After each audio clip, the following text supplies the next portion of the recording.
Bonsoir tout le monde. On va tarder à commencer.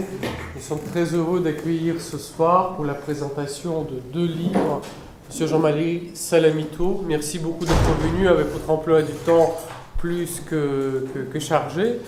Donc, pour dire quelques mots de présentation, vous êtes professeur de l'histoire du christianisme antique à la Sorbonne.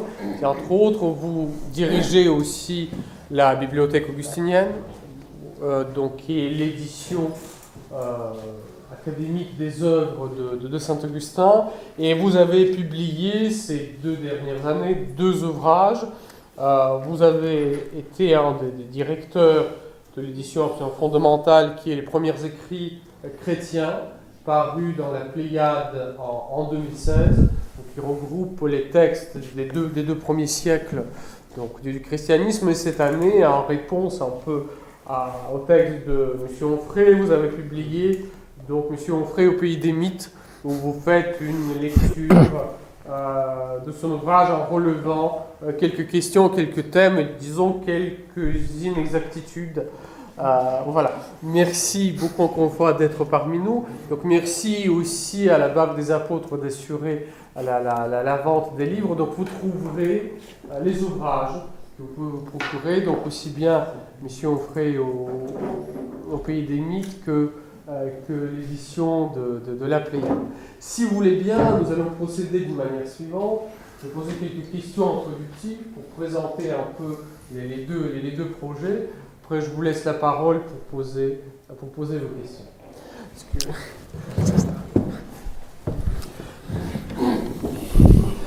Ce qui est intéressant avec les premiers écrits chrétiens dans la Pléiade, c'est que ce n'est pas du tout le premier volume qui traite de la question autour de la Bible, autour du christianisme de cette époque.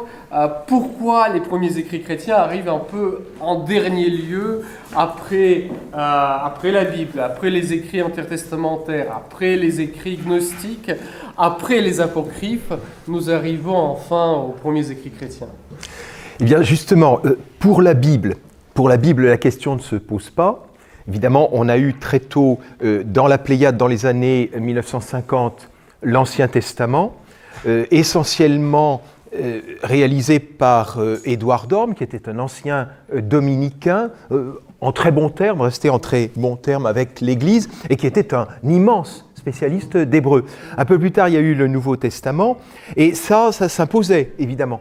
Ce qui est plus original, c'est d'avoir publié les écrits intertestamentaires, donc les écrits qui sont un petit peu autour de la Bible sans être de la Bible, d'avoir publié les écrits apocryphes chrétiens, et puis les gnostiques. Et les apocryphes chrétiens et les gnostiques, ça me paraît relever du goût de notre époque pour une certaine marginalité, pour les textes un peu moins connus, et qui surtout ne seraient pas des textes de la grande tradition chrétienne. De la grande Église. De la grande Église. Non, mais c'est très vrai, parce que, si vous voulez, pour ma part, je pensais à un tel volume depuis très longtemps. Bernard Poudron, qui est l'un de mes complices pour ce volume, y pensait aussi, et nous nous sommes rencontrés un jour en nous rendant compte que nous avions la même idée.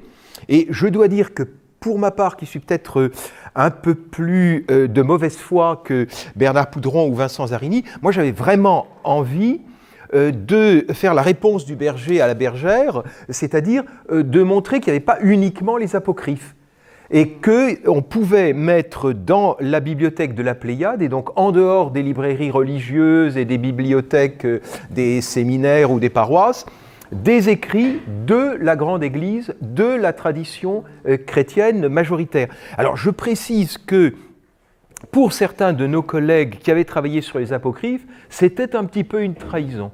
Parce que nous faisions, et ça nous a été dit quelquefois avec une sorte de moue, nous faisions un volume orthodoxe. Oui. Encore que parmi les textes qui sont dans ce volume, il n'y a pas que les auteurs chrétiens, voire même ça s'ouvre sur les témoignages des non-chrétiens et sur Jésus et sur l'Église naissante. Oui, alors ça c'est fait exprès, si vous voulez, c'est pour nous dédouaner, ça. Ça c'était pour faire passer la pilule. Enfin, la pilule est nettement plus grosse que ça, mais on avait eu l'idée de mettre des textes non chrétiens sur le christianisme pour éviter le caractère confessionnel qu'aurait pu avoir le volume. Ça plaisait bien chez Gallimard, et donc il ne fallait pas faire un volume qui soit trop un volume de tradition chrétienne. Alors on a fait cette ouverture qui est un peu tactique, si vous voulez. Oui, en même temps, cela montre que ce christianisme naissant n'est pas uniquement l'affaire interne à la Bien sûr. communauté, qui construit son propre récit, qu'il y a aussi les témoignages extérieurs qui corroborent un peu ce que nous savons sur cette période. Oui, mais ça, de toute façon, c'est scientifiquement intéressant. Et en plus, ça ne prend pas énormément de place. C'est un apport aussi très original parce que les textes talmudiques sur Jésus et les premiers chrétiens sont édités d'une façon vraiment très accessible, alors qu'il s'agit de documents très difficiles.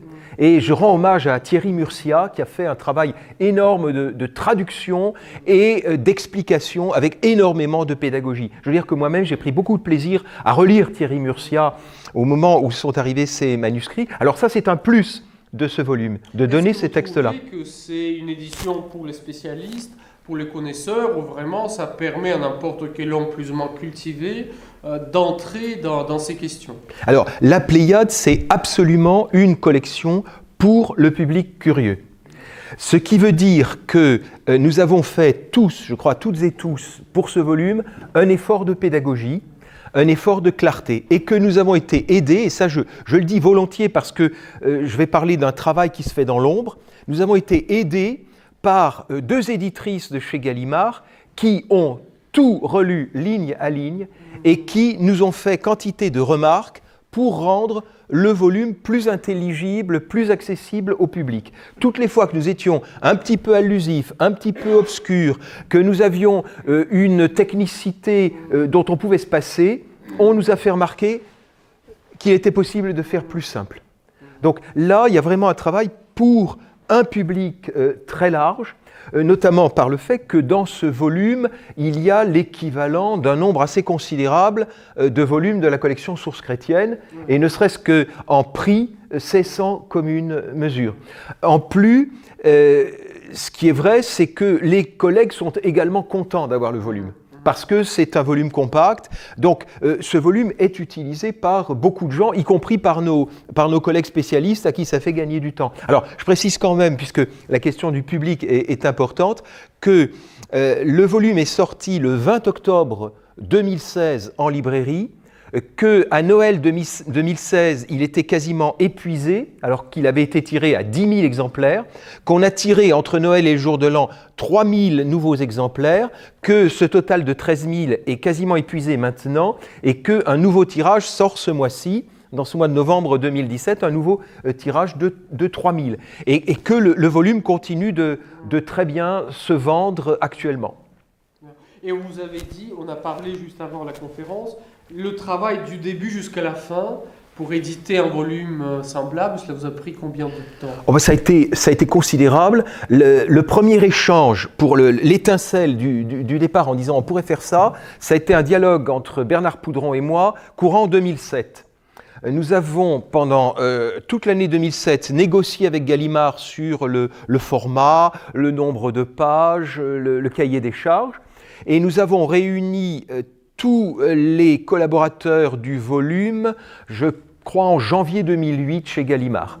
Donc le travail a vraiment été lancé dans sa dimension collective avec une bonne vingtaine de personnes en janvier 2008, et donc on est sorti en octobre 2016.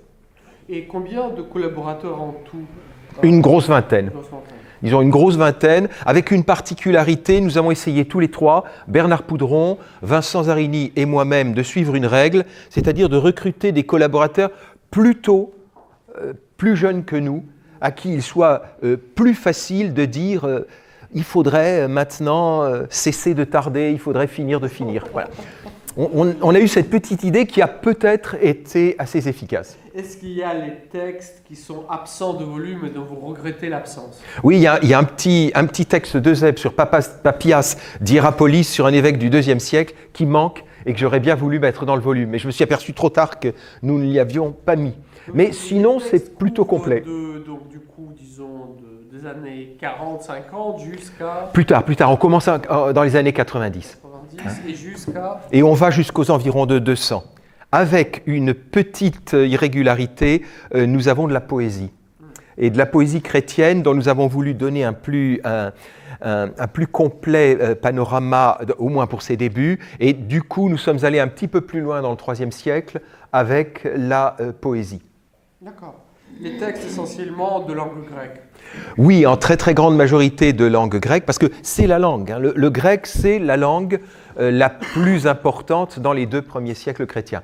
Le premier texte chrétien de langue latine, et il est dans ce volume, est exactement de l'année 180.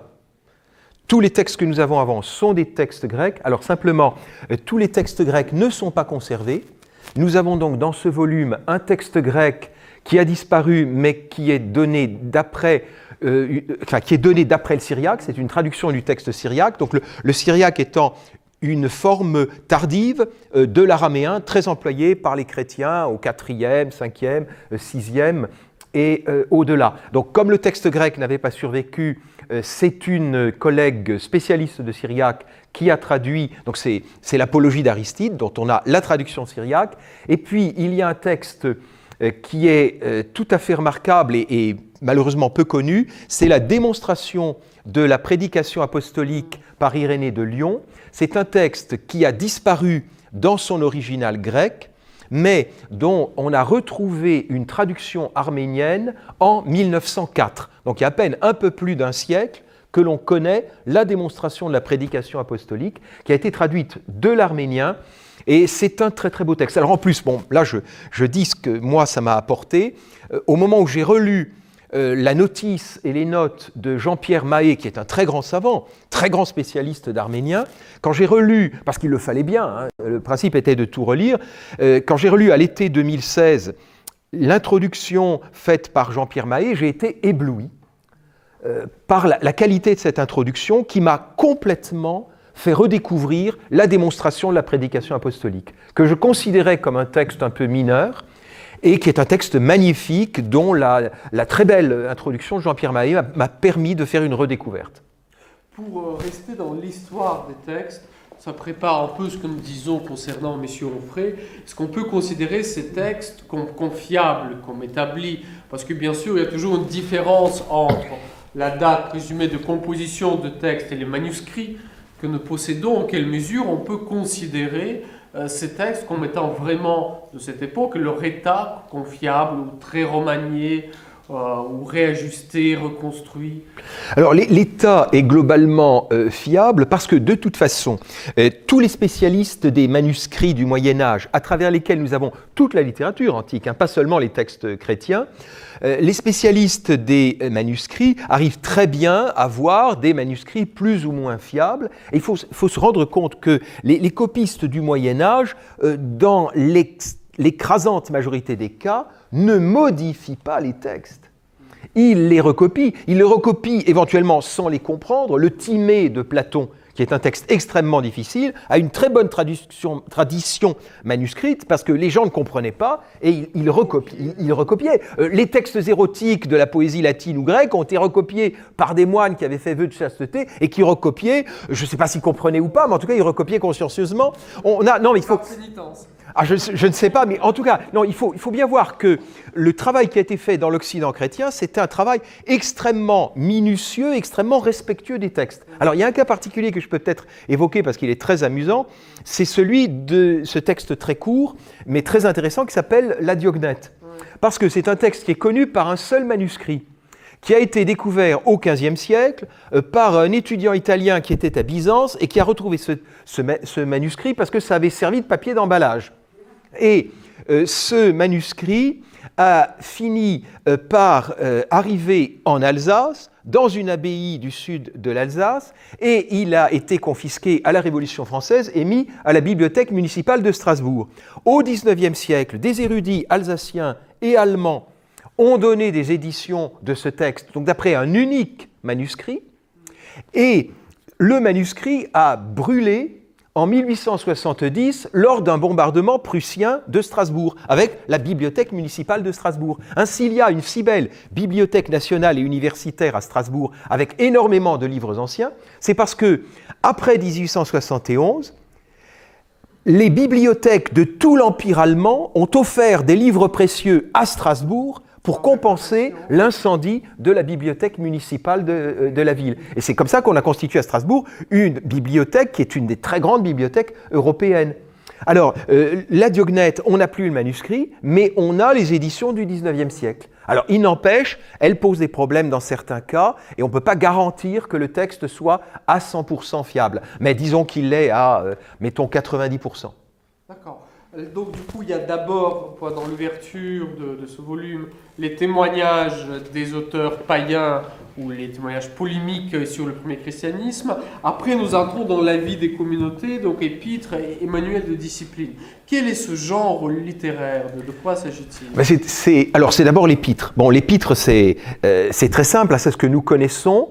Tout le monde ici connaît les épîtres de Paul. Bon, nous avons des missionnaires itinérants qui sont amenés, comme Paul, à écrire à des communautés parce qu'ils ne peuvent pas être partout à la fois.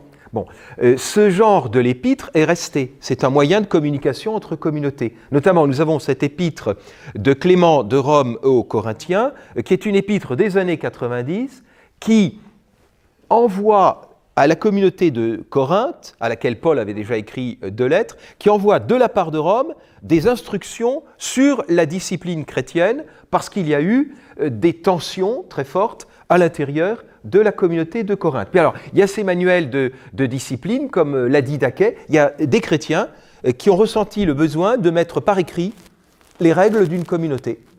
Et le pasteur d'Hermas, le texte absolument extraordinaire et très mystérieux. Alors, c'est encore toute autre chose. Alors, c'est à la fois très mystérieux parce que c'est un langage allégorique. Un peu l'Apocalypse d'une certaine manière. Ça fait penser à une Apocalypse, oui. Voilà. Il y a une partie d'Apocalypse, mais en même temps, c'est un texte qui est bien situé, parce qu'on arrive bien à le situer dans le temps, on arrive bien à le situer à la fin du 1er siècle, et puis on a aussi la conviction qu'il est de Rome, que c'est un texte romain. Donc là, on a des coordonnées spatio-temporelles, des coordonnées historiques et chronologiques et géographiques qui sont bonnes. Alors justement, c'est un texte à découvrir. C'est un texte qui peut passer à la fois pour facile ou difficile selon les passages, mais l'idée c'est quand même que tout le monde puisse aller regarder ce genre de texte, que ce ne soit pas seulement dans la très très belle collection Sources chrétiennes. Je suis là pour évidemment défendre Sources chrétiennes, collection fondée en 1942, qui est une très précieuse collection de textes chrétiens de l'Antiquité. Il y en a même un certain nombre du Moyen-Âge, en général en bilingue, grec, français, latin, français.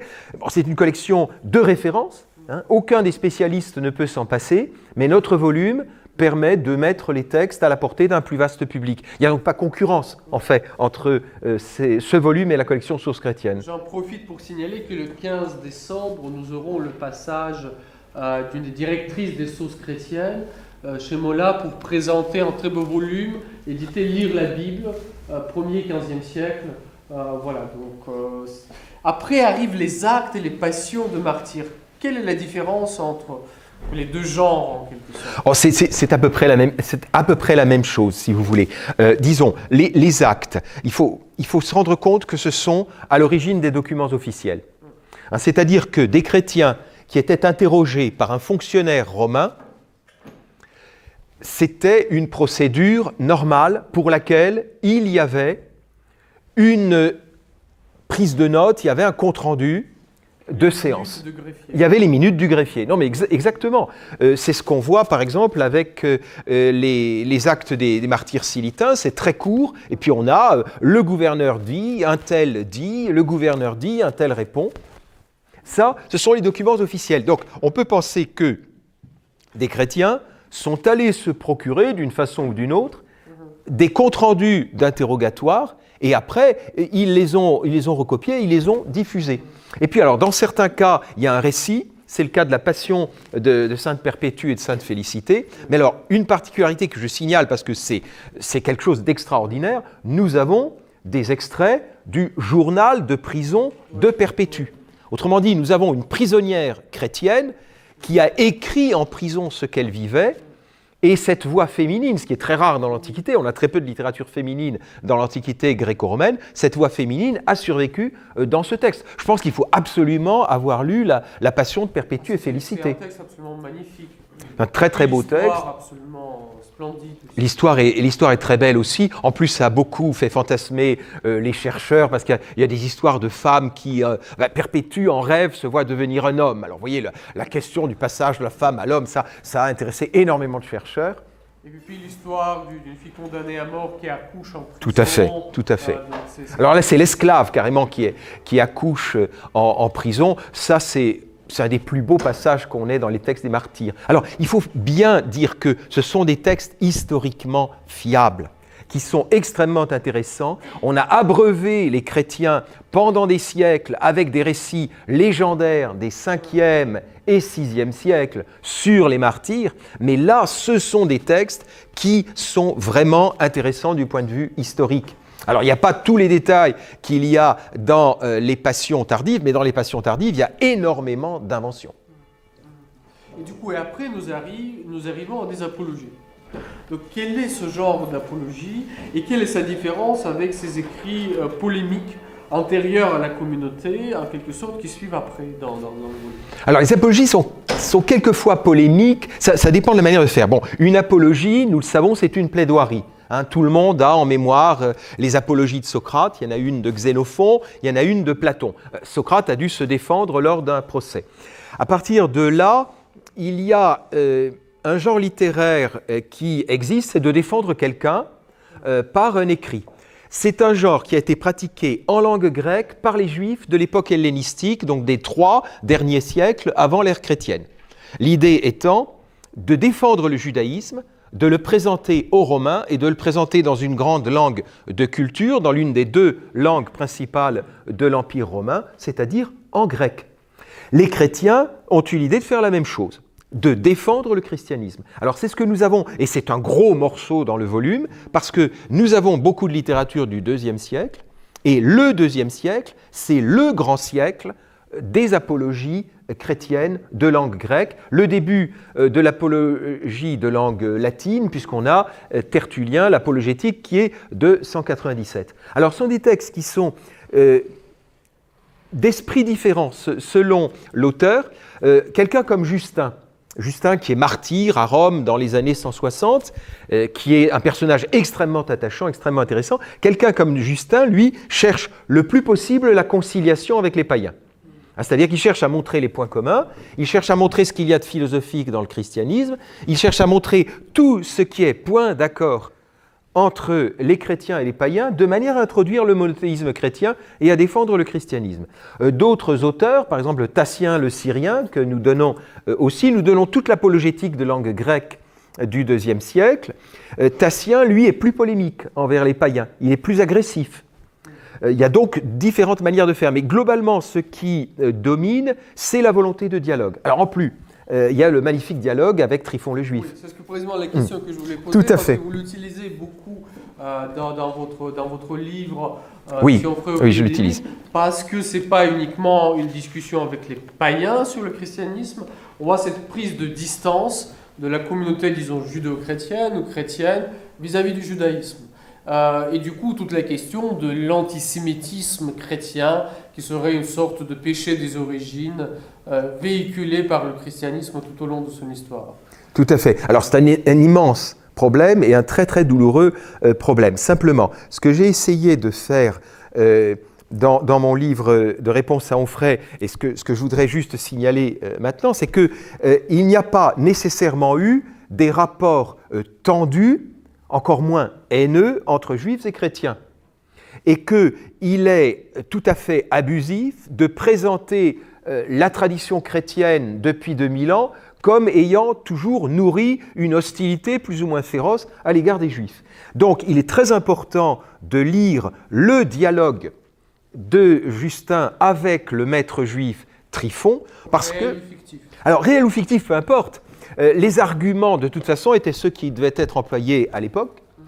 Et réel ou fictif, c'est en tout cas extrêmement riche. Donc, ça me paraît difficile qu'il n'y ait pas eu des éléments de dialogue qui auraient nourri la réflexion de Justin. Et puis, ce qui est très intéressant, c'est que, contrairement à d'autres dialogues, parce qu'il y a plus tard des dialogues entre un juif et un chrétien, des dialogues fictifs, qui en général se terminent par la conversion du juif qui est complètement désarmé face aux arguments imparables du chrétien. Là, dans le dialogue du IIe siècle, dans le dialogue écrit par Justin, chacun reste sur sa position.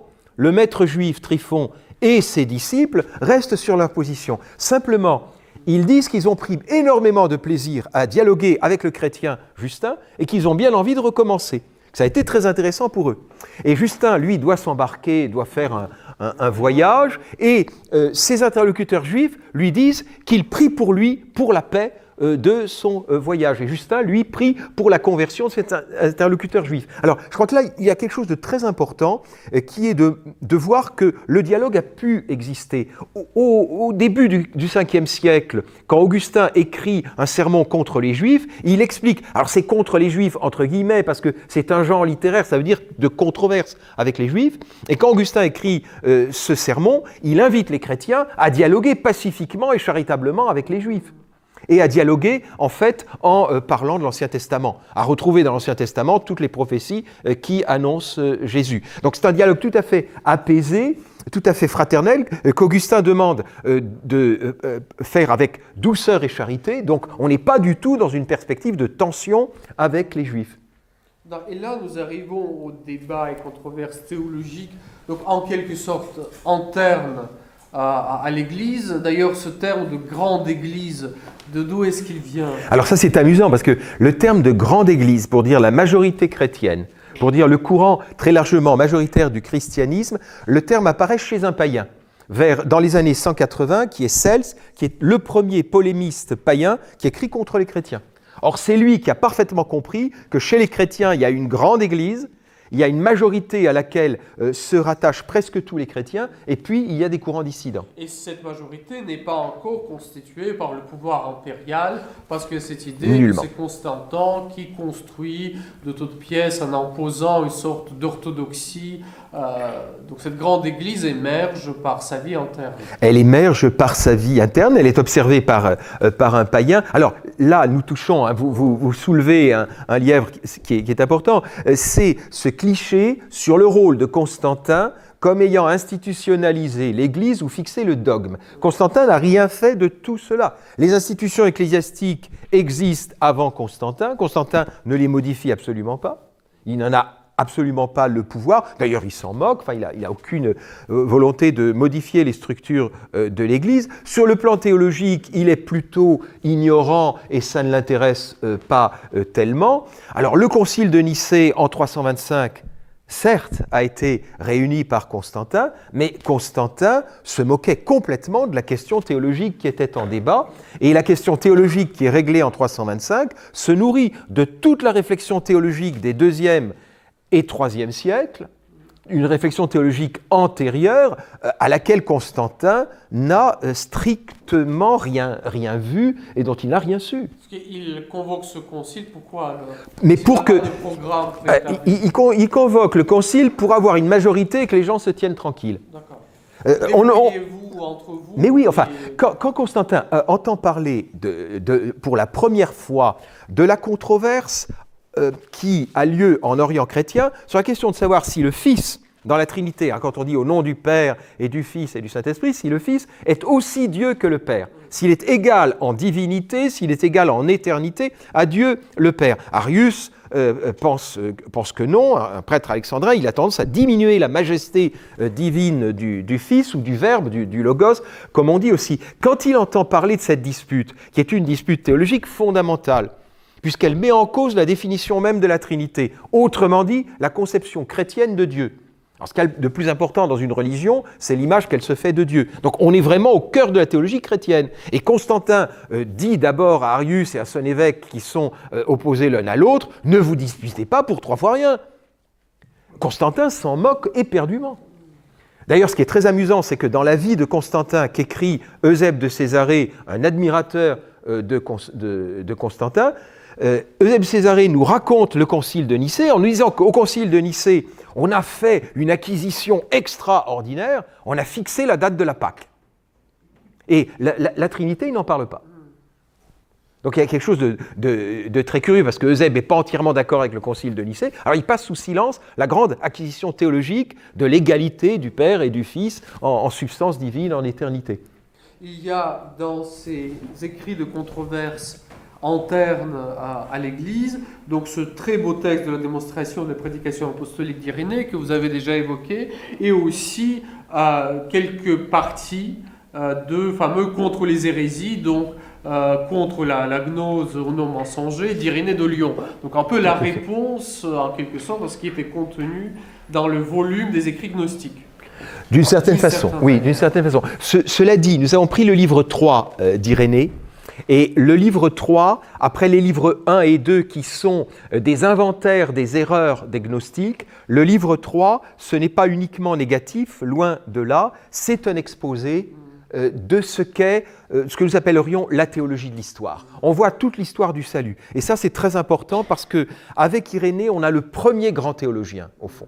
Le premier grand théologien chrétien, c'est-à-dire qu'il y a une vision, si je mets à part, disons, Paul et Jean, mais le premier grand théologien qui donne une vision d'ensemble du mystère chrétien, en situant le mystère chrétien dans l'histoire humaine, en montrant ce que c'est que le salut dans l'histoire universelle, c'est Irénée. Donc c'est très bien que nous ayons un livre entier, le livre 3 d'Irénée. Redisons ce que tout le monde connaît, mais quand même, qu'on a l'impression qu'Irénée, nous sommes déjà dans la théologie très déployée. Est-ce qu'il est loin des temps apostoliques ?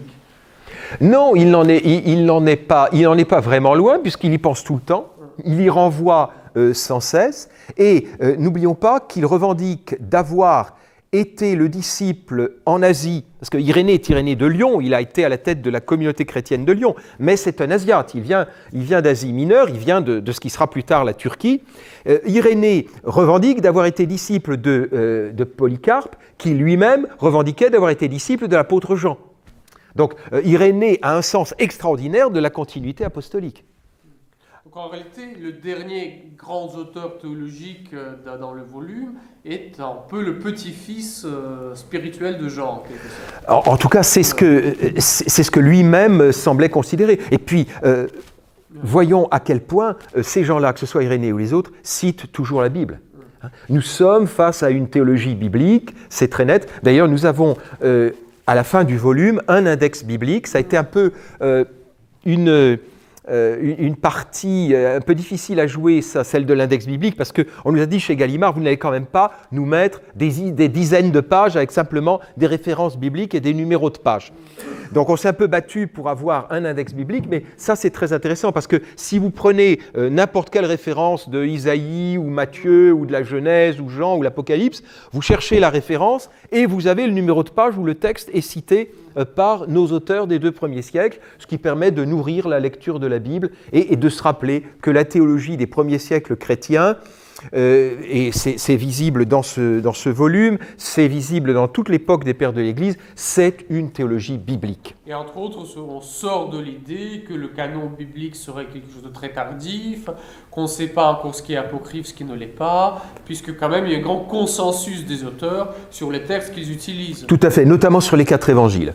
Comme c'est très très net chez Irénée, mais aussi on le voit par les citations, bien sûr. Donc, redisons quand même que les évangiles apocryphes sont en grande partie ou en partie postérieurs, en date ou contemporains, avec la composition de ces textes qui sont remis dans ce volume. Tout à fait. Les apocryphes qu'on nous cite très souvent à propos de Jésus sont des 2e, ou des apôtres, sont des 2e et 3e siècles. Ce qu'il faut bien voir, là, puisqu'on parle des apocryphes, c'est que les apocryphes sont des textes qui ont été écartés par la tradition parce qu'ils n'avaient pas une origine apostolique à laquelle on pouvait croire, et ils n'étaient pas répandus dans un très grand nombre d'églises, c'était des textes relativement marginaux, et ce ne sont pas du tout des textes qui diraient des choses fondamentales que la tradition chrétienne majoritaire aurait occultées. L'idée que les apocryphes seraient des révélations extraordinaires est tout à fait fallacieuse. Je mets au défi quiconque dans cette salle ou ailleurs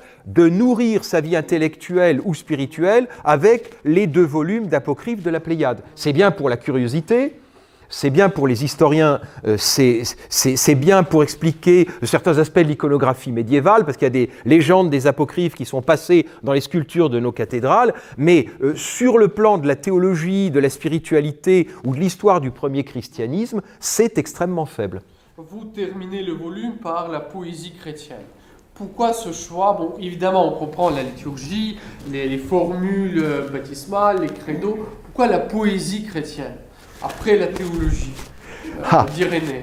Alors, la théologie n'est-elle pas tout, hein? Là, alors, je suis d'accord avec vous sur ce point. Personnellement, j'aurais préféré avoir Irénée comme point d'orgue du volume. Parce que personnellement, je me sens plus proche de la théologie que de la poésie. Mais dans les 3 directeurs du volume, il y a mon ami Vincent Zarini, qui est spécialiste de poésie chrétienne de l'Antiquité. Donc il tenait beaucoup à la poésie. Et puis, pour la poésie, on a un peu tiré la chronologie en avant, on est allé vers le IIIe siècle, du coup il valait mieux la mettre à la fin. Et puis la poésie présente dans notre volume une caractéristique importante, c'est que le traducteur de tous ces textes, c'est le frère François Cassin-Génas Trèvedi, bénédictin, qui est un de mes camarades d'études. Avant d'être un bénédictin, pour moi, c'est un de mes camarades de Normal Sup à l'origine. Et François a fait des traductions magnifiques. Magnifiques. Je vais même faire un aveu. J'avais trouvé que François était allé trop loin et qu'il avait traduit des textes qui étaient trop... Non, c'est pas ça, qui étaient trop tardifs. Avec des textes qu'on peut dater des années 230, 240, peut-être même 250. Donc on était allé trop loin. Alors moi j'avais bien mis les pieds dans le plat en historien. Attention les copains, c'est pas la chronologie. Et j'ai presque réussi à faire craquer certains collègues. Seulement, une fois en réunion chez Gallimard, le directeur de la Pléiade, à qui on commence à dire peut-être qu'on ne va pas mettre tel texte poétique, nous a dit « Avec les magnifiques traductions que vous avez, vous voudriez en retirer ?» Alors, bon, on n'a plus rien dit, j'ai plus rien osé dire. Et la beauté a emporté sur la beauté l'a emporté sur la chronologie. Non, il faut bien voir que nous avons cette chance extraordinaire d'avoir des textes poétiques traduits par un poète. Ça, c'est immense. Je veux dire, chez Gallimard, ces traductions ont fait un effet extraordinaire. Et elles sont l'une des caractéristiques un peu originales du volume. Et soulignons aussi que le même frère fait des commentaires absolument sublimes de l'écriture et des notes de lecture. On a envie presque d'offrir le volume à M. Onfray. Il l'a acheté, je sais qu'il l'a acheté. Il l'a acheté avant. Oui. C'est bien ça. Venons à votre livre Mission Onfray au pays des mythes. Vraiment, tout d'abord, une immense merci d'avoir pris le temps d'écrire, de répondre, d'énumérer. Parfois, on a l'impression de lire une sorte de compte-rendu d'une soutenance pas très réussie d'un mémoire parce qu'à telle page, il y a ceci, cela, juste parmi énormément d'autres choses. Arius qui devient rien, les personnages qui se dédoublent, les choses assez invraisemblables. À la fin de votre livre, il y a une sorte de petit épître, de petites lettres où vous interrogez M. Onfray en lui demandant de tenir compte d'une certaine honnêteté intellectuelle. Vous avez eu une réponse? Non, aucune. Alors je lui ai envoyé le livre, mon éditeur le lui a envoyé, j'ai fait une dédicace toute spéciale pour Michel Onfray, je n'ai pas fait une dédicace banale faite rapidement, et puis en général j'essaie de faire attention à jamais répéter 2 fois la même dédicace, même si j'en fais quelquefois un peu beaucoup, parce qu'il faut faire attention à ce qu'on fait. Non, il a dû recevoir le volume. Il n'a pas répondu, ça c'est pas très, c'est pas gênant. Peu importe, il y a des tas de gens qui répondent pas quand on leur envoie un livre. Hein, ça c'est des choses assez fréquentes. Il y a même des gens qui n'ont pas répondu quand on leur a envoyé les premiers écrits chrétiens à l'automne 2016. Mais pas aux dans un ou deux cas. Non, mais des volumes qu'on a envoyés, dommage à des personnalités. Il y a des personnalités qui n'ont pas répondu. Très peu, mais il y en a qui n'ont pas répondu. Alors, pour ce qui est de Michel Onfray, on m'a proposé à Caen, une librairie de Caen m'a téléphoné dès le printemps dernier, au moment où mon petit bouquin est sorti, et m'a dit « Est-ce que vous accepteriez de venir chez nous? On prendrait un café avec Michel Onfray, vous feriez connaissance, et puis après on organiserait un autre jour un débat dans la librairie. » J'ai dit « D'accord pour les deux. » Et puis je n'ai plus eu de nouvelles. Finalement, on m'a invité à Caen, où j'étais le 12 septembre dernier. Michel Onfray avait refusé de venir débattre, et à la dernière minute, ces 2 ou 3 proches qui avaient dit qu'ils viendraient se sont décommandés. Voilà, donc j'ai parlé avec le public, qui était très très très nombreux, dont des personnes qui connaissaient Michel Onfray ou qui avaient été dans les mêmes établissements d'enseignement que lui, des personnes d'ailleurs qui ne gardaient pas du tout un mauvais souvenir de Michel Onfray, mais qui m'expliquaient qu'il valait mieux quand même être d'accord avec lui. Commençons par la première thèse. Jésus n'a jamais existé, Jésus est un concept, Jésus est une construction, Jésus n'a pas de corps, Jésus est un prophète de papier, Jésus qui n'a jamais existé mais dont le message sera trahi par Paul immédiatement, mais quand même Jésus n'a jamais existé. Est-ce qu'on peut affirmer scientifiquement l'existence d'un personnage historique, Jésus de Nazareth? C'est le strict minimum qu'on puisse dire et sur lequel tout le monde, parmi les historiens, les exégètes, les historiens du judaïsme, les historiens du christianisme, les historiens de l'Empire romain, tout le monde est d'accord là-dessus.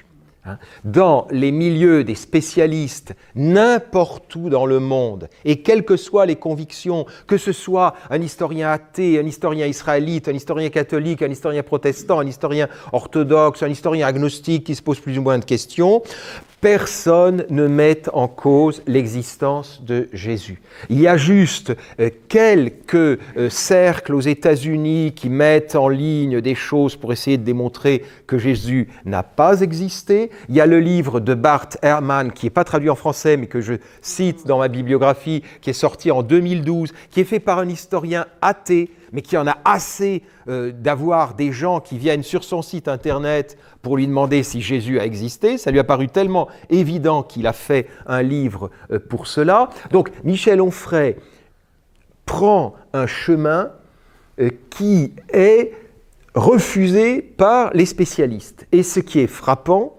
c'est qu'il n'a aucun argument qui tienne quelques secondes pour cela. C'est-à-dire qu'il va contre un consensus scientifique. Si on va contre un consensus scientifique, on a tout intérêt à avoir un dossier bien ficelé, à avoir des éléments nouveaux, à avoir des sources auxquelles les autres n'ont pas du tout pensé. Alors, ce n'est absolument pas le cas. Michel Onfray ne cite pas un seul ouvrage valable sur Jésus ou sur le Nouveau Testament. Il a une bibliographie dont le titre le plus récent, il y a 5 titres dans la bibliographie sur Jésus. Le titre le plus récent de cette bibliographie sur Jésus est de 1963. Les autres sont tous de la première moitié du XXe siècle. Et celui de 1963, c'est une brochure de propagande soviétique. Oui, disons-le, c'est vrai. Soulignons-le, c'est vrai. Et juste pour nous rappeler, le plus ancien des écrits du Nouveau Testament. Alors, le plus ancien, c'est très simple, tout le monde est d'accord là-dessus à ma connaissance. Le plus ancien écrit du Nouveau Testament, c'est la première épître de Paul aux Thessaloniciens. Et qui date Alors, c'est un texte qu'on date, selon les auteurs, de 49, 50, 51. Disons, aux alentours de l'année 50. Disons, aux alentours de l'année 50, Saint Paul a déjà le temps de trahir le message de Jésus qui n'a jamais existé, mais qui n'est qu'une construction faite par qui alors? Tout à fait. Alors, c'est là le problème que Michel Onfray ne traite absolument pas.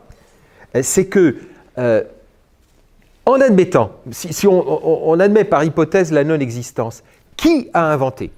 Et qui a été assez génial pour inventer un personnage aussi vraisemblable, aussi cohérent dans les évangiles, aussi vivant, avec un enseignement aussi original et susceptible d'avoir un tel succès. Vous voyez, là, il y a un point aveugle. Il y a un trou noir dans la réflexion de Michel Onfray. Il ne se pose pas la question de savoir qui a inventé l'enseignement de Jésus ou qui a inventé Jésus. Mais je le répète, si vous voulez, l'hypothèse de dire Jésus n'a pas existé, c'est quelque chose à faire rigoler tous les historiens à travers le vaste monde. Je veux dire, c'est une position obscurantiste. C'est ça qu'il faut bien voir. Il y a des gens qui osent dire ça et qui sont soutenus uniquement par l'idée que comme c'est contre le christianisme, c'est contre ce qu'ils croient être une simple croyance, une religion n'est pas une simple croyance. Et du coup, ils croient qu'ils sont du côté de la rationalité. Mais en fait, c'est idiot. C'est faire quelque chose d'idiot au nom de l'intelligence. C'est ce que j'ai essayé d'écrire à Michel Onfray. Au nom de la raison, vous êtes allé contre la raison. Au nom de la science, vous allez contre la connaissance historique. C'est ça qu'il faut comprendre. Les gens qui en sont encore à nous sortir, comme dans les années 1910, que Jésus n'a pas existé, ce sont des gens qui, sur le plan historique, sont très ignorants. Il y a chez M. Onfray l'immense question de la corporéité. Le corps de Jésus, qui d'après lui est absolument imaginaire, inconsistant, et évidemment tous les problèmes avec la corporéité de Paul, qu'il présente d'une manière, je dirais presque d'une caricature antisémite. C'est une caricature.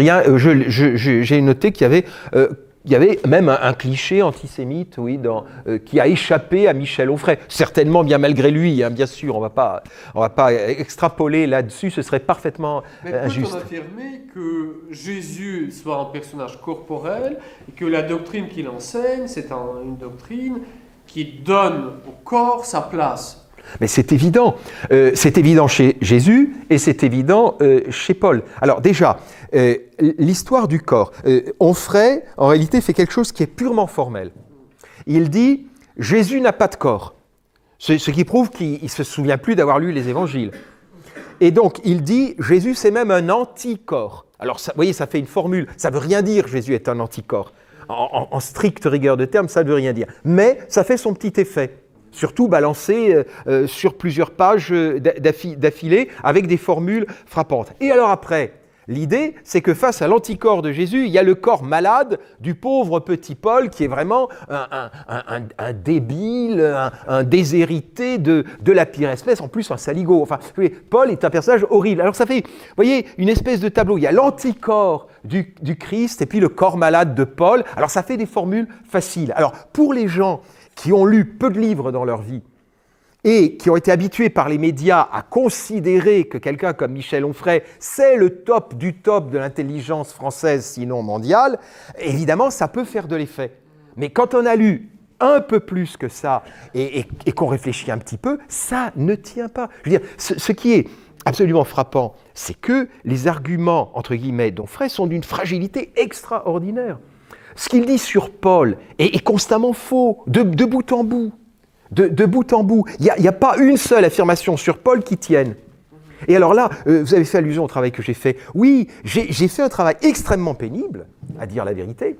C'est pas pour jouer les martyrs, hein, il fallait le faire, et puis ça arrive de faire un travail pénible dans son métier. Mais je fais un travail qui était fastidieux, qui était de lire des cadences ligne à ligne, lire et relire, et cocher toutes les erreurs, après les mettre en fiche, et puis les classer par thème, et arriver à construire un livre à partir d'un fichier d'environ 500 unités, vous voyez, avec à chaque fois des erreurs de Michel Onfray qui avaient été notées sur des petites fiches de papier que je classais par thème et que je mettais dans des dossiers. Vos étudiants à la Sorbonne vous présentez un écrit sur Paul ou sur les pères, comme ce qu'a produit M. Onfray. Quelle aurait été votre réaction ? Ma réaction, ce serait de parler avec la personne en question de manière à arriver à la faire sortir de l'ornière. Non, parce que c'est dramatique, là, si vous voulez. Non, il faut bien voir, si vous voulez, que Michel Onfray a du talent, une force de production littéraire, une capacité de parole, un rayonnement médiatique qui sortent absolument de l'ordinaire, et il n'est absolument pas n'importe qui, mais si on avait le manuscrit, si on avait simplement le tapuscrit, vous voyez, les pages dactylographiées sur papier non relié, avec le texte de Décadence sans le nom de Michel Onfray, on lirait et on dirait quel est le corneau qui a écrit ça et qui veut nous furguer ça, et n'importe quel éditeur dirait mais c'est pas publiable.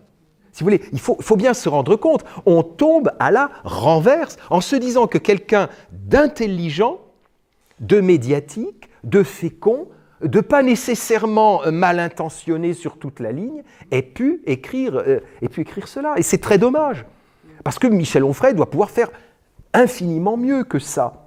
Et je dirais que moi, je regrette pour lui qu'il ait écrit ce livre, d'une certaine façon. C'est pour ça que je n'ai pas voulu porter de jugement sur lui en général, parce que ce serait quand même très, très cruel, d'une certaine façon, puis ce serait idiot, parce qu'il faut laisser à une personnalité sa complexité, sa richesse. Mais si vous voulez, le tissu d'erreurs de Décadence... Alors, je précise, je ne suis pas en train d'exagérer.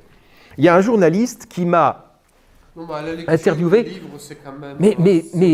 Je vous donne quand même cet exemple. À la lecture du livre, bien sûr, j'ai donné toutes les pages, mais je vous donne cet exemple. Il y a un journaliste qui m'a interviewé pour un écrit. Et quelques jours plus tard, j'ai fait une radio avec lui. Et entre les deux, il avait lu Décadence. Et il m'a dit ceci, il m'a dit, quand j'ai travaillé avec vous pour la première interview, je me suis dit que vous exagériez peut-être un peu. Entre-temps, j'ai lu Décadence, c'est encore pire que ce que vous dites. Oui, on n'a pas prévu d'exemplaires de Décadence, mais il y a une librairie juste à côté où ça se vend. Je pense qu'on ne peut pas je veux revenir à la question du néant intellectuel des pères. On a parlé quand même de la production intellectuelle, ne serait-ce que des 2 premiers siècles du christianisme. Juste la dernière question que j'aimerais vous poser avant de donner la parole à nos amis. Il y a une grande critique du thème de l'ascèse chez M. Onfray. On connaît son goût par une sorte d'épicurisme, retrouver le plaisir, etc. Est-ce que l'ascèse serait quelque chose de propre au christianisme dans l'Antiquité? Et quel est le sens de cette ascèse chrétienne? Alors, il y a deux questions, en fait. Alors, déjà, l'ascèse, étymologiquement, askésis en grec, c'est un entraînement. L'ascèse, c'est l'ensemble des pratiques par lesquelles une personne entend maîtriser son corps, maîtriser ses désirs, maîtriser sa sensibilité à la douleur, au chaud, au froid, ses besoins alimentaires, ses désirs sexuels. C'est une volonté d'entraînement méthodique pour la maîtrise de soi. Ça existe dans la philosophie grecque. Donc ce n'est pas les chrétiens qui inventent l'ascèse. C'est une réalité humaine qui se trouve dans toutes les philosophies, d'une façon ou d'une autre, et dans les différentes religions mondiales. Donc ce n'est pas un phénomène purement chrétien. En soi, cela mérite une étude sereine, une étude apaisée, en tant que c'est un grand phénomène humain. Il y a une ascèse bouddhiste, il y a une ascèse hindouiste, il y a l'ascèse de l'entraînement sportif, de tous les gens qui accomplissent des prouesses. Ils sont amenés à avoir un entraînement qui est extraordinairement exigeant envers le corps et envers les forces mentales. Donc, ce n'est pas un phénomène purement chrétien. D'ailleurs, quand Michel Onfray parle de la chasteté de la philosophe païenne Hypatie, sur laquelle il a écrit des choses qui sont plus justes que sur d'autres sujets, et moi-même, j'ai eu un point d'accord avec lui là-dessus. À propos d'Hypatie, quand il nous parle de sa chasteté, il trouve que c'est très bien. Ça ne le choque pas du tout, parce que c'est une païenne. Mais dès que c'est chrétien, c'est de la névrose. Autrement dit, bon, là, il y a 2 poids, 2 mesures, on le voit très très bien, mais alors en plus, ce qui est dommage chez Onfray, c'est qu'il a l'idée dans ce livre que les chrétiens sont obsédés par le cadavre de Jésus.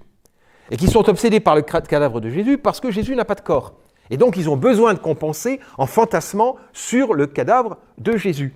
Et que donc, l'ascèse, le fait de maîtriser son corps, en réalité, ça ne sert pas à vivre, c'est pour mourir. Alors, il oublie que beaucoup des pères du désert ont eu des longévités extraordinaires. Il n'a pas dû aller beaucoup non plus dans les monastères. Mais vous voyez, il y a quelque chose là qui est complètement faux, qui est de croire que l'ascète, c'est celui qui se fait mourir et qui veut ressembler au cadavre du Christ. Il ne s'agit pas du tout de ressembler au cadavre du Christ. Il s'agit de ressembler au Christ vivant au désert ou à Jean-Baptiste bien vivant au désert. Mais c'est une idée de vie et de puissance sur soi-même. Alors simplement, l'ascèse chrétienne, elle suppose principalement une certaine union à Jésus.